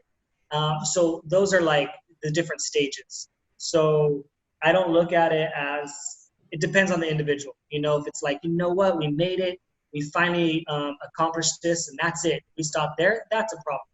Okay, but if you're making small steps towards it, and I don't like the term baby steps, because if somebody cuts out dairy completely out of their diet, and yes, they could do more, that needs to be rewarded, and that needs to be say, great job, keep it up. But what's stopping you from taking the next step, or how do we get to the next step? How can I help you do a little bit more? Same thing with the plastic that I look for. There's much worse, absolutely, but same with a vegan product inside a fast food establishment, right? Are we going to just avoid that fast food establishment altogether because of the amount of cruelty that they provide, or all the other issues that fast food place might have, and just completely ignore the vegan option? You could do that, for sure you can do that. But then they won't sell the vegan option, then they'll take it off the menu, and now there are no vegan options. Instead of a McDonald's where it's whatever millions of people that might eat that vegan burger at a McDonald's, now they have nothing. And now you're back to square one. Whereas at least people in those food deserts that you talk about, at least they don't have an excuse because they have a vegan option. Maybe they try that vegan option and it opens up their mind. Maybe they say, hey, you know what? I can do this. If I can have a McDonald's burger, you know what? I'll start cooking. I'll start looking up recipes. It's a start. So all I'm saying is, it isn't the answer. For sure, there's a lot more we can do, but I support starting somewhere, because we all have to start somewhere, right? When I started my first podcast, I had to start somewhere. I didn't have 100 episodes.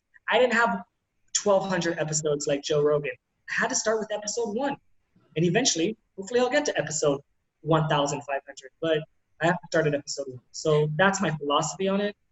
Does that make sense? No, it absolutely makes sense. And like you said, if they have, if you stop, if you say, we'll do the straws, and I'm doing my part with the straws. I mean, don't get me wrong. I mean, doing away with plastic straws, I'm all for it. There's nothing I hate worse than finding out that, a whale or anything animal life had swallowed a bunch of plastic and has died because of it.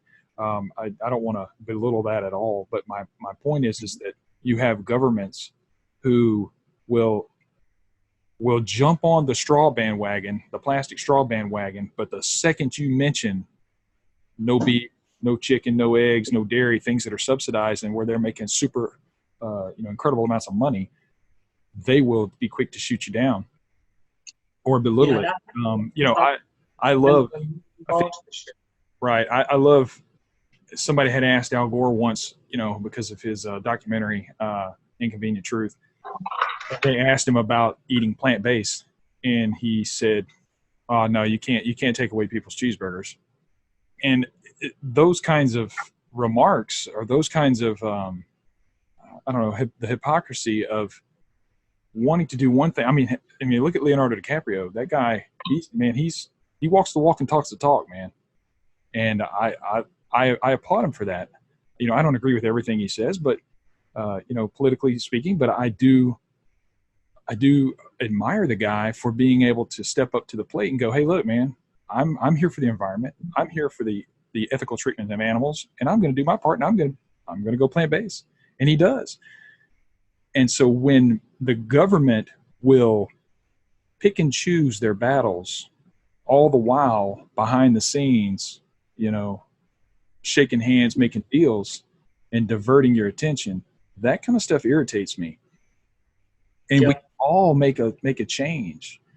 And that change is a really simple one. And if it is a baby step, it's going to the store and or instead of going to McDonald's for breakfast and getting a sausage, egg, and cheese biscuit and a hash brown and a coffee, how about we stop off at the HEB or the local grocery store, walk into the produce aisle and drop $5 and buy 20 bananas. You know what I'm Yeah. saying? And or how about you go into HEB or any of your local grocery stores and grab a melon, take that sucker out. I mean, I do that a lot. I'll take a melon out. I've got videos of myself, dropping the tailgate at the job site. I'm on a construction site. I got my hard hat on, man. I dropped the tailgate, cut the melon open. I got breakfast, bro. It's $2.50 for breakfast, and I'm not contributing to the detriment of the environment, to the killing of animals, and I'm definitely not doing to the detriment of my body. I'm feeding it. So I think we can all take baby steps as long as we don't stop at baby step number 3. Like you said, move forward, progress, move to the next step. What can we do? And we get one planet, bro. That's it. Just one. We get one body. That's it. Yeah, I'm all for that. I have a question for you though. Yeah, man. Something I don't know. I'm not super educated on. I understand the raw food or the raw vegan diet a little bit, and some of the principles and the belief behind it. And the only thing that concerns me with that is the amount of what they call ex-vegans that have decided to post on YouTube and make a lot of their followers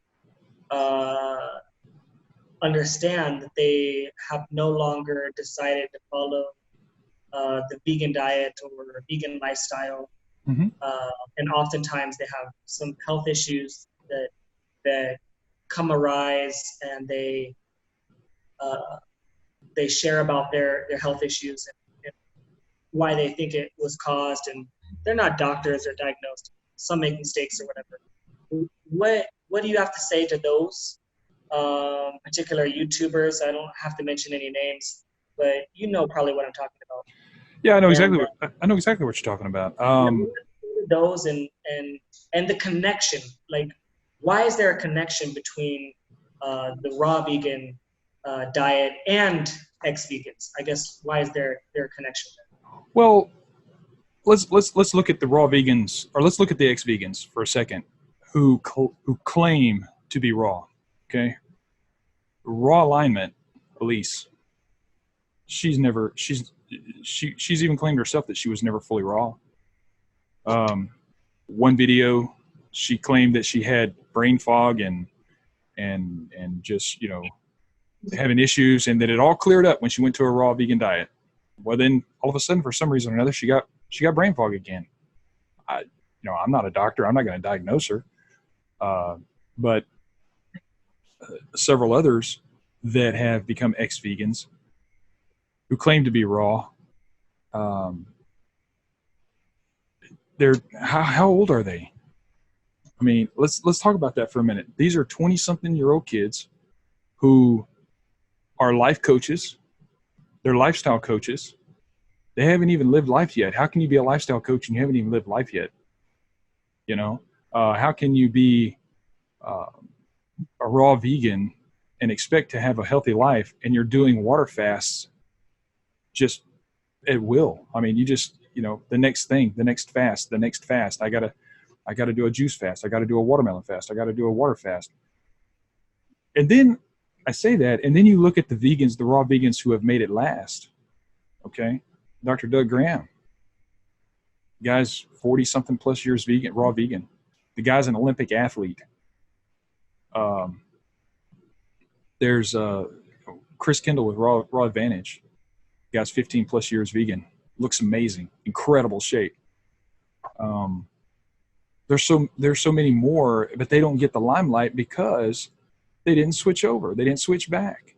And when you have people who continuously post videos and they say, why is my raw vegan diet not working for me? why did I switch back?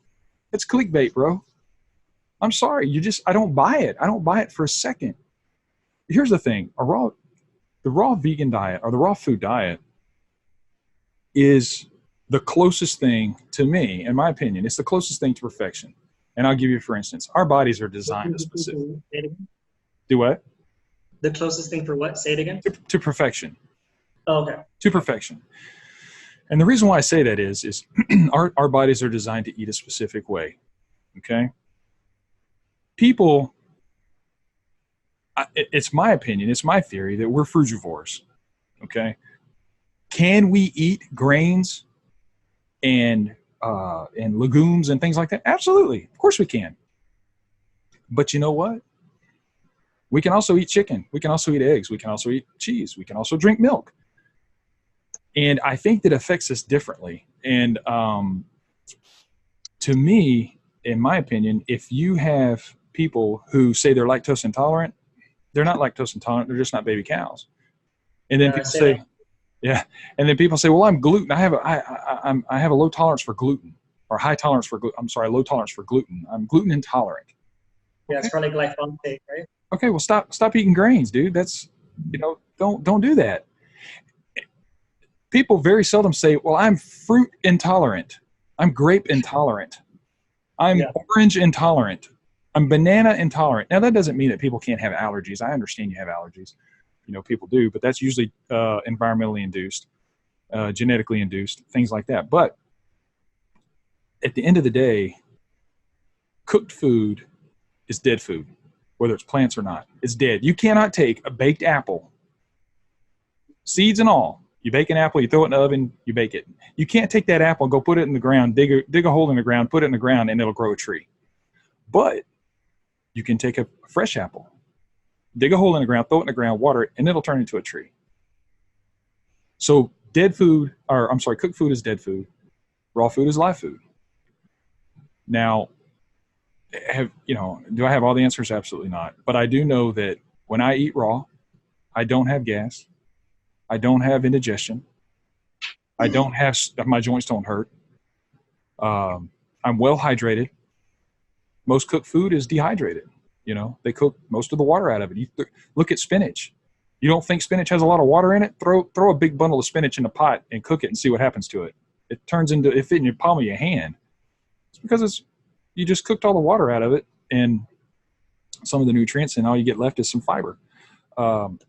But anyway, I'm sorry, I kind of got off on a tangent. But as far as the YouTubers who have went back to a regular diet, Ravana got caught eating fish, and I would have had more respect.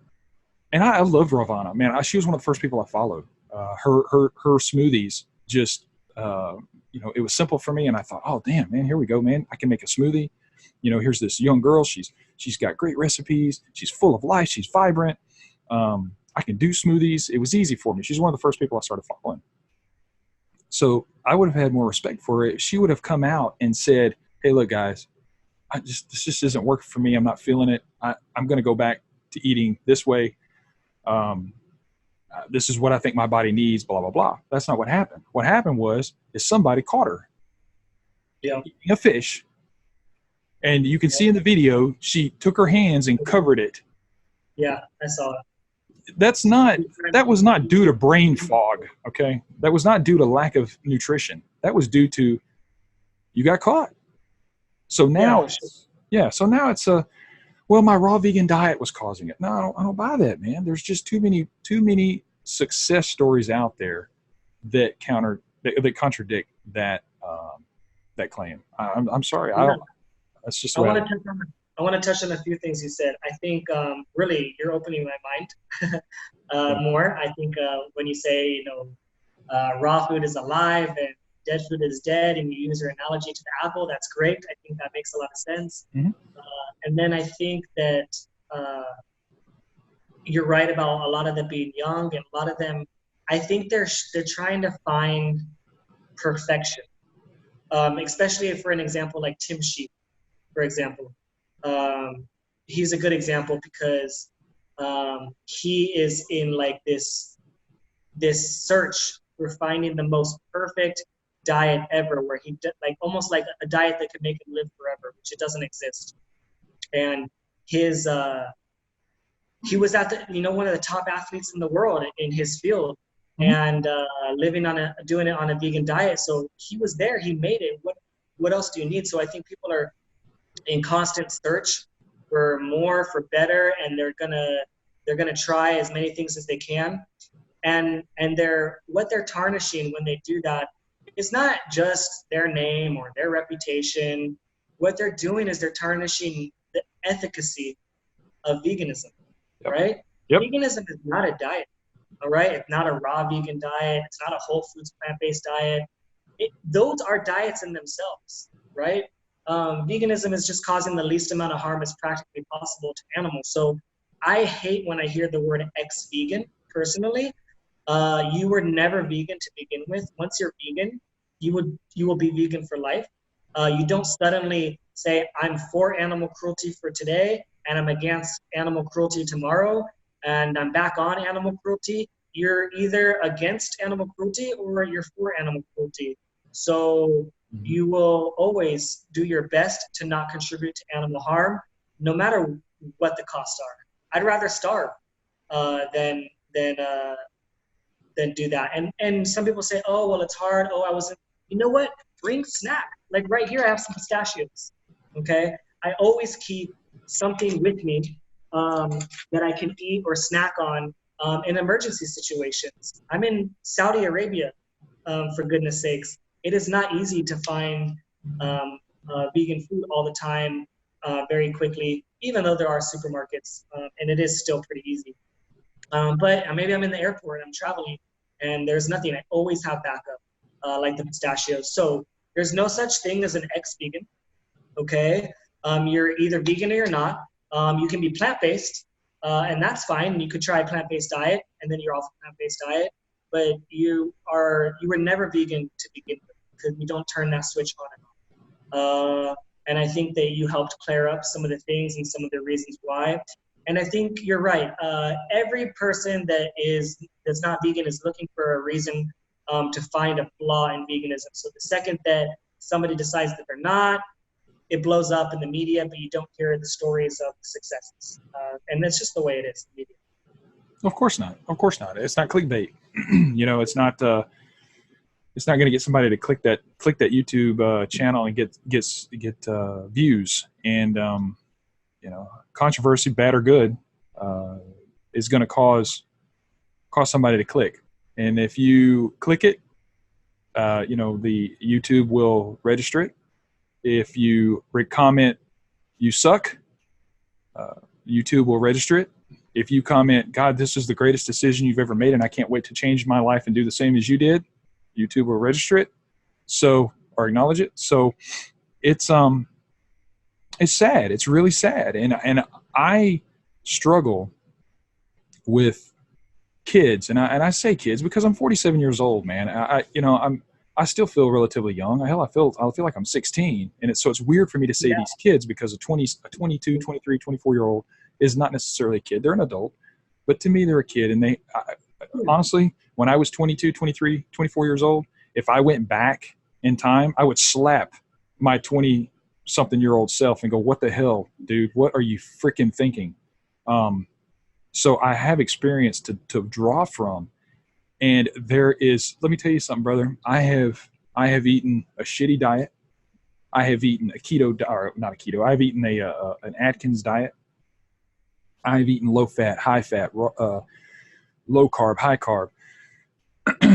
I've tried them all. I've tried them all, bro. And I've tried vegan. I've tried junk food vegan. I've tried raw vegan. I've tried every diet I can think of. And I can honestly say that I run at an optimum level on a raw, fruit mostly diet.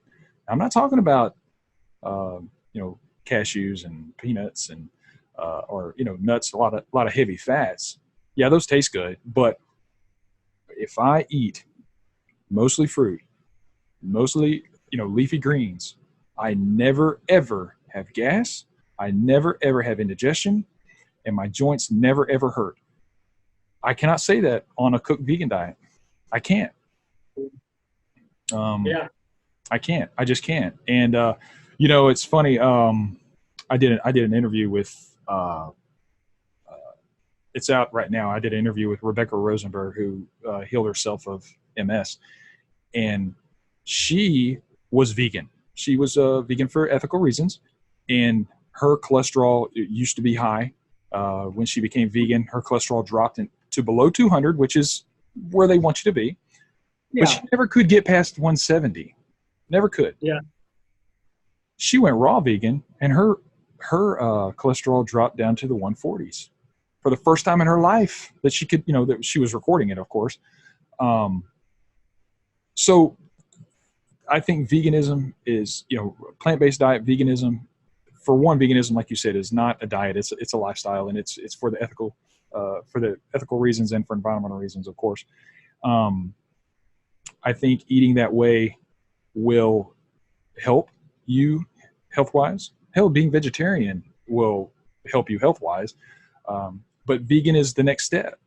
Whole food, plant-based vegan is the next step. And I firmly believe that raw vegan is a raw plant-based is the next step as well. And I'm like you, man. I'm like Tim Sheaf. You know, I'm looking for that diet, that lifestyle, that thing that just gets me closer and closer and closer and closer and closer to perfection. Have I found it? No, I haven't. I haven't found it yet. But I'm striving, and it's a journey. Yeah, I mean, it sounds like you're really close, and it sounds like you definitely have a lot of knowledge behind it, and I think that you're doing a lot of good things, sharing with other people and helping educate them and spreading awareness, because that's what people need, is awareness and education, and also being a good role model, being a good steward of best practices and healthier practices and all that sort of stuff. Absolutely. I want to ask you a question. What's something that you, what else do you do that you would say, how are you active with animals? Well, I haven't been able to do much activism as far as I would love to do, you know, the cube and I honestly, I wouldn't, I'm not an anonymous voice. You know, I don't, the people that do it with the masks, I'm, you know, that's great. It brings awareness. I understand it, but I'm more of like Gary Yaronofsky. I'm more of in your face. I have pushed my beliefs, and I get a lot of retort. I get a lot of pushback. I have been in a situation where I can be quiet and show by example. I tend to get more questions that way by doing that. Honestly, I love debate. I love it. It's one of my favorite things in the world, and I am extremely probably sometimes confrontational. So I try not to beat people up too bad about it, but I will promote what I'm doing. Unfortunately, I haven't found any groups close by where I am, and I should look more into it, to where we can do some more activism. I don't go to zoos. I used to, but I don't support anything with my dollar. And that's probably the biggest thing that you can do that people don't know about is be an activist with your dollar. You have a choice. You can buy,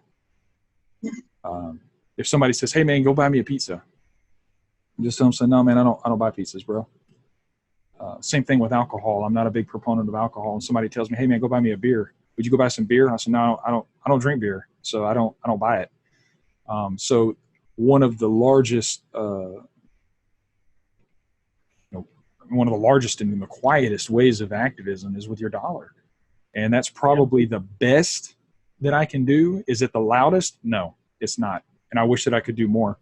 Unfortunately, I would not be one of those behind a mask. I would be one of those obnoxious people on video that are that are debating, and I wouldn't get too ugly. I mean, I like to talk and I like to gab and I like to have facts and things like that in front of me. So that's what I would do. And I wish I don't know, that may be my next step that I go for is, you know, kind of like set up a little seat out in the middle of nowhere. Steven Crowder does that, you know, he does he changed my mind thing, you know, and I set up in the middle of somewhere, put a thing up and says, you know, veganism or raw veganism is the best diet there is. Change my mind, or correct me if I'm wrong, or whatever. You You know know, what? I would love to see that. I know, right? I've even thought about doing a podcast called "Correct Me If I'm Wrong," and that's kind of my next step, is to do a podcast where I invite people on who are not like-minded. Like Yeah. I love debate, and you know, say, hey, correct me if I'm wrong. This is my stance. Correct me if I'm wrong, and let's go. Let's have at it. So Yeah, someone said recently that I was watching, and they said, look, when you're around like-minded people and you just get so excited over things that are similar, you're like, yeah, I agree with that. Yeah, me too. Yeah, I totally agree with you. You don't grow, you don't evolve. And he says you don't. when you take people that have different mindsets and different beliefs, that's when you basically sharpen your sword. You kind of sharpen your tools, and you challenge yourself, and you become stronger, and you become better, and you become more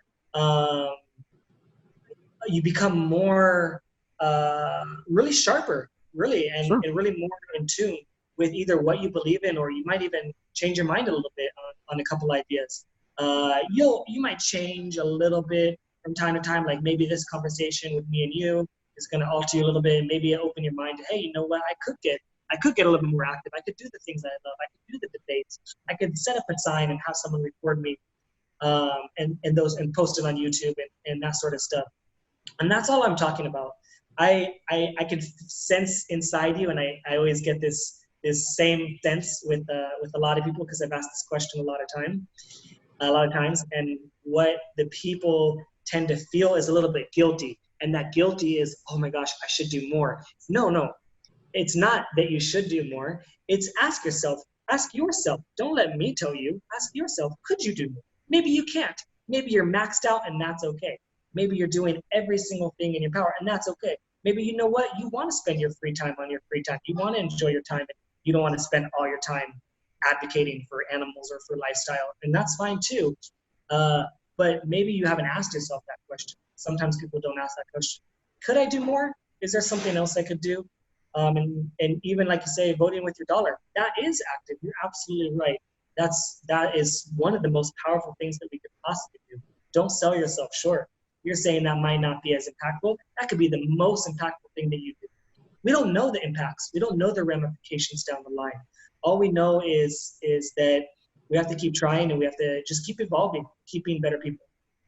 No, that's right. Absolutely, brother. It is. And I do. I always, if anytime there's an issue or problem or something along those lines, I always ask myself, did I do every single thing in my power to make sure that didn't happen? And if I didn't, well, then I'm at fault. If I did, then I did the best I could. And yeah, that's the way I have to look at it. And so I try, and the only way that I know now is to vote with my dollar that I have available to me now. And I don't necessarily sell that short. I do wish that I could do more, but unfortunately, I'm not at the place where I can right this second with work and the way that operates. But here I am in Austin, Texas, and there are a lot of avenues that I can do or choose or look for, and I will. I think that's a good idea, man. I appreciate you bringing that up and kind of rattling that tree a little bit. I should get out there and do a little bit more, and you may see me on YouTube arguing with somebody. Hopefully, I don't get arrested. Get into an argument or a fight or something with somebody, but I think it's an admirable thing to fight for people, or to fight for the voiceless. Have a voice for the voiceless. So it's very important. Very important. I'm sure you won't get arrested. Yeah, no. Unless you start stabbing people in the throats. Oh wait, no, that's legal. I'm sorry. Never mind. No. Yeah, you probably won't get. Go ahead, buddy. No, I was saying you probably won't get arrested for something like that. especially when it's conversation, debate style, Yeah. and that sort of thing. And you might turn out to like it and have a lot of fun, and it could be the next. Oh, I know I'd love it. I know I'd love it. I'm all about debating. Yeah, it can be fun for sure. It can is. be fun. You start to really influence people in a positive way, especially if it's debates for positive movements, and eliminating harm and eliminating social justice and discrimination, speciesism. When you're fighting for that, um, it's there's nothing wrong with it for sure. No. You just have to touch. You just have to find the button that turns that thought process on. If you can find that button, whether it's environmental, ethical, or health, people generally have a viewpoint on all three, or on one of all three. I'm sorry, one of all three. They're usually environmentally friendly or environmentally conscious. They're usually ethically conscious, or they're usually health conscious. And most non-vegans are, the way to touch them is their health. And unfortunately, unless they are dying, or close to it, they're living in denial. But sometimes that's the only way that you can touch them or reach them. And you just have to try to convince them that there is another way. It's extremely sad when their doctor says, well, yeah, but my doctor says I can't have grapefruit because it'll affect my blood pressure medicine. Well, excuse me, but fried chicken affects your blood pressure. So if you quit the fried chicken, you wouldn't have to take the blood pressure medicine. You can eat a grapefruit. I mean, give me a break. So you have to hit them in places that they're familiar with. And unfortunately, it's extremely personal to them. Extremely personal. Yeah, absolutely. So, well, cool, man. I'll tell you what, bro. I know it's 1:30 here, so it's kind of you were up till 1, last night on your end of the world, and I'm up to 1 on my end of the world. So, but it was a good conversation, brother. I'm so glad we finally got to get together and have this talk. Yeah, me too. I'm super, super happy. I can't wait to see how this one turns out, how it sounds, how it looks. For me, I'll be posting on YouTube eventually, Vegan Luna, and I'll post this on my podcast as well, Right. the Vegan Luna podcast. So where can you mentioned your podcast and your YouTube channel? Where can everybody find Mr. Kevin Luna? Yeah, so the number one place that you guys can find me, anyone that's listening or watching, is on Instagram. I'm very active on Instagram, so it's vegan _Luna Luna LUNA, and you can click the link on the top, and that'll take you to everything that I do. It'll take you to YouTube, podcast, videos, Facebook, all the other fun stuff and activities that I'm up to. You can see how my journey is. I post videos about Kuwait and the vegan lifestyle in Kuwait, what it's like being a vegan over there, what's the food like, what are the restaurants like, what are some of the people. I do interviews there, a lot of interviews with the people that live there, the people that are from there, what their lifestyle's like, and what it's like to grow up there, and how the culture is, and how they're able to transition into a more ethical or healthier lifestyle. So yeah, I share all that sort of stuff there. So that's really the best way you can find me. YouTube is, of course, Vegan Luna, the Vegan Luna podcast on podcast. Yeah. That's awesome. I need you to do me one favor, though, while you're sitting there in that spot. I need you to take all that equipment down, get your camera out, and take a shot of that view that we looked at just a few minutes ago. Put it in black and white and post it. Okay, so say that again. I want you to take your camera, whether it's your phone or whatever, all right? And that view that you showed earlier when you first sat down, take a picture of that and post it in black and white. Okay. Do that for me. I got a good feeling, man. That's gonna be a beautiful picture. I just want to see it in black and white. Okay. Do You me got that it. do me that one solid, man. That looks I love the look of that place. So that would be cool. Yeah. Sure.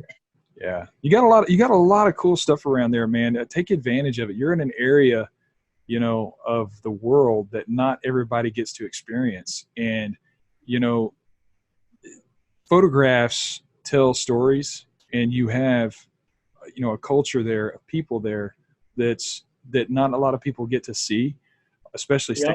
stateside.